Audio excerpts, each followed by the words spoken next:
Hello, Rupert. I'm Hello. Gillian. Hi, Gillian. And it's our first time here.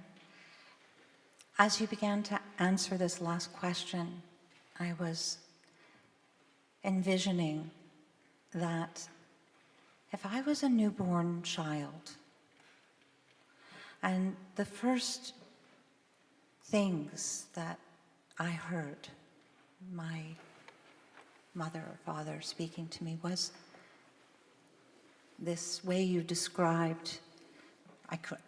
First you said I really could say that I don't know, but then you went on to explain this so simply and beautifully, to know thyself. And I had recently listened to a discussion that you had with someone named Mark Vernon, and it was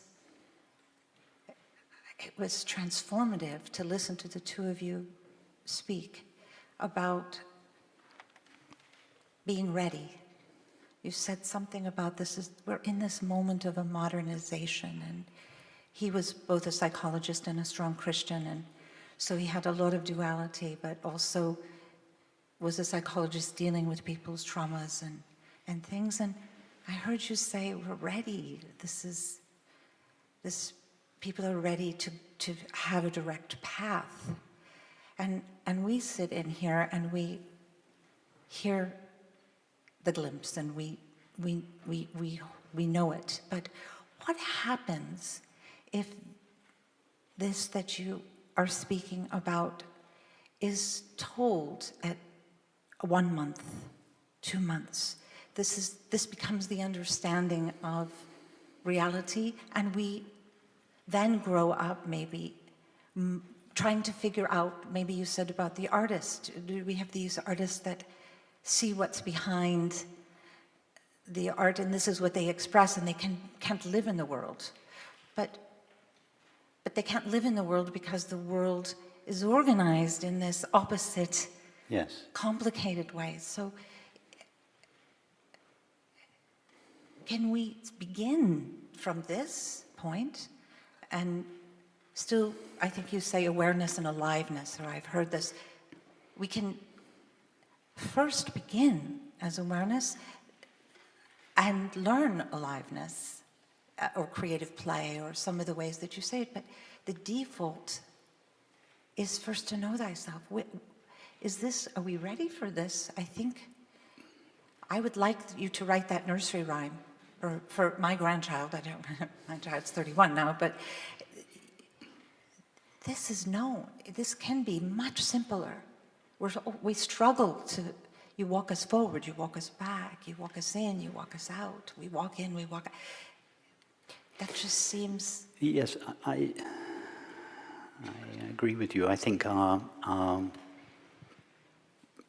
world culture is ripe, or in fact overripe, for this simple, direct understanding that needs no affiliation to any teacher or tradition. It needs no special practices, no special language, it's just that clear, raw, unadorned truth. And the vast majority of people, in theory everybody, but let's say the vast majority of people would be able to understand. Perhaps not some of the sophisticated models of the infinite having to become the finite in order, but that's not necessary. Remember, all that is necessary to understand is happiness, is the nature of being, and we share our being with everyone and everything. Now, who is not capable of understanding that, or at least being open to the possibility that that is true, and then taking very simple pathways to verify the truth of these statements in their own experience? I think everyone is capable of understanding this, and our world culture is crying out for it. I think this is the age of the direct path. In fact, I think that something, and I've only recently come to this understanding, that I think that something very remarkable happened in history in the middle of the 20th century. if we go back 2,000 years and we see how it's very hard for us to, because we all have such a strong developed sense of personal identity. But it's very hard for us to imagine 2,000 years ago that people didn't feel themselves to be personal identities in the way that we do now. So personal identity has evolved over time, century by century, and become more and more established. And what happened in the middle of the 20th century is that these three sages appeared in India, all in much the same time, Ramana Maharshi, Atmananda Krishna Menon, and the Sagadatta Maharaj. And they were all, in their own way, pointing to the same thing, which was the personal identity turning around and investigating itself. That was something remarkable.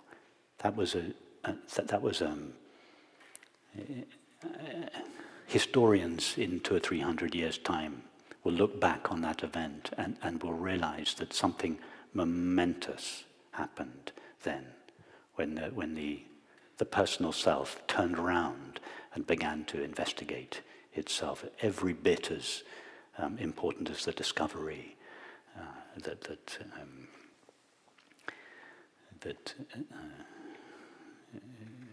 the sun doesn't travel around the earth, or that the earth is not flat, or this. But it could only have happened when it happened. It couldn't have happened 100 years earlier, because the sense of personal identity had to go all the way, almost to destruction.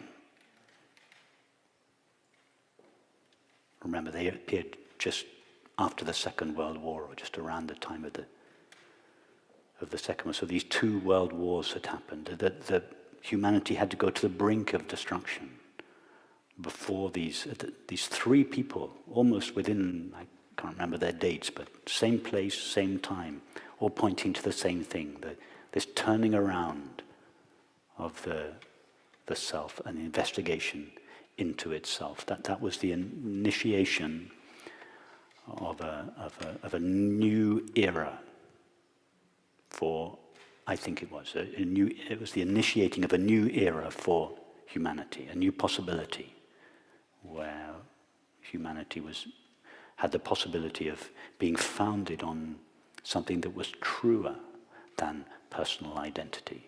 And what we are doing here is simply the echo of what was initiated then. That's a beautiful and loud echo at the moment. It couldn't be any louder. And thank you. Thank you for bringing it with a clarity of listening. We were speaking, it's so easy to hear you. And it's beautiful to listen to Francis. I mean, it's different. Somehow you are able to distill the simplicity. Well, sorry, go on. Just with appreciation for that. Although the kinds of conversations from where we come from, to hear someone like Francis speak so plainly, or to you to speak, when someone says, tell me about my past lives, or all the people I've been, and I think I've heard Francis say, well, you'll have to talk to someone else about that because I'm quite confused. I don't know how you can reincarnate if you're not incarnate anyway. These, and we laugh. Right, it's something tells us that's so truthful. And yet, we're off with another reality, like how many, Yeah. So it's... Yes, I'm just doing with this understanding exactly what I did when I was working as an artist in my studio. For 20 years, I just made pots all day, every day for 25 years, just refining and refining and refining and refining, until I felt at one stage towards the end, I regularly had the feeling there's nothing else to make. I can't go anywhere from here.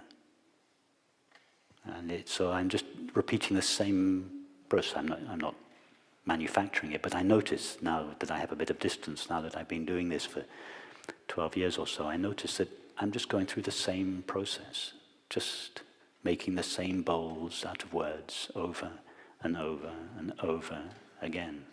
And slowly, slowly, slowly, they get clearer, cleaner, simpler, shorter.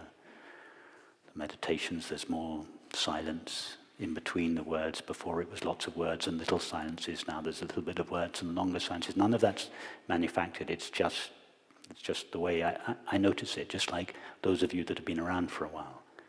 You notice it. It's just the way this refinement is just taking place, and until you just cannot say it more cleanly or more simply. So if I project this process into the future, I think one day I used to make bowls out of clay, and now I make bowls out of words, but as it goes on, it'll just be bowls out of silence. There'll be less and less and less need for words.